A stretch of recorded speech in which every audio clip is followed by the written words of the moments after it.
Horror is one of the genres most often maligned by critics. On one hand, that's because a lot of horror movies are pretty awful, and they earn their bad reviews. But there are also plenty of great horror films that happen to be critical failures. The average viewer might avoid some of these movies for their low Rotten Tomatoes scores, but that number can be deceiving. Here are just a few of horror cinema's critical failures that are actually worth your time. Lords of Salem. While 2013's Lords of Salem might not reach the levels of exploitation nirvana that director Rob Zombie achieved in The Devil's Rejects, it's perhaps his most interesting project, the surreal tale of a woman who finds herself in the snares of a centuries-in-the-making plot initiated by a coven of witches.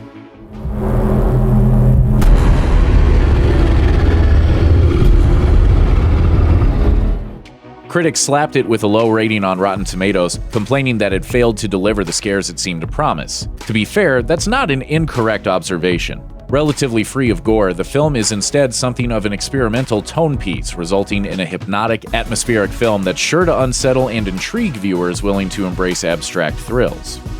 Dead Silence. Considering the fact that James Wan's filmography contains classics like Saw, Insidious, and The Conjuring, if Dead Silence is known as his worst film, that's still not too much of a knock. While far from perfect, it utilizes the classic horror technique of taking things that are already frightening in real life, in this case ventriloquists and their terrifying puppets, and then making them sources of actual supernatural phenomena. Even a middling horror movie is going to be pretty scary when the protagonist is facing a ghost ventriloquist who cuts the tongues out of her victims. Your voice is mine now. All things considered, it's admittedly not anything special in terms of plot or writing, which is likely why it didn't stick with the critics who gave it such a low rating on Rotten Tomatoes. But boasting some great production design, a perfectly solid cast, and a killer twist ending, Dead Silence is still a fun little entry in the filmography of a director who has helped shape mainstream horror over the last decade. All the Boys Love Mandy Lane. Occasionally, a movie's poor Rotten Tomatoes score is less indicative of a lack of quality and more of an indicator of a film's divisiveness. Among these films is All the Boys Love Mandy Lane, which, according to the Washington Post, was shot in 2006 and then delayed for 7 years. It's a polarizing effort that boasts a critical reception split almost down the middle. Detractors felt it was nothing more than a run-of-the-mill slasher movie, while fans of the film praised its innovative visuals and storytelling restraint.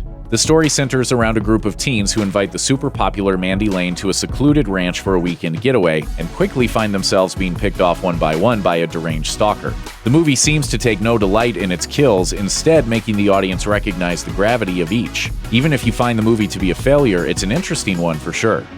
Jennifer's Body. There's something to be said for a movie that knows what it is, and the 2009 horror romp Jennifer's Body knows exactly what it is. The kind of film you'd watch with your friends late at night. It tells the story of a rock band's satanic ritual gone wrong, leaving high school it girl Jennifer possessed by a demon that feeds on the flesh of men.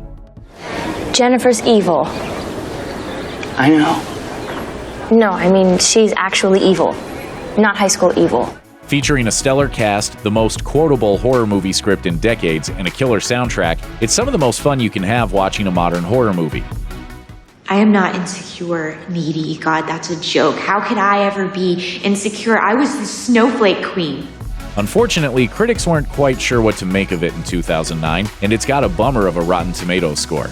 Jennifer's Body isn't quite old enough to have built up a cult following or to have received a critical reevaluation, but we get the feeling it's coming. This flick, like a fine wine, will only get better with age. Nightbreed. Advertised as a traditional slasher film, Nightbreed confused critics by giving the audience a dark horror fantasy that feels more like a great young adult novel. That's not to say it skimps on the scares, it just happens to also contain the world building and character arcs you'd find in blockbuster franchises these days. The story focuses on the human world clashing with an underground city, the home of the undead creatures known as the Nightbreed. That means your meat for the beast.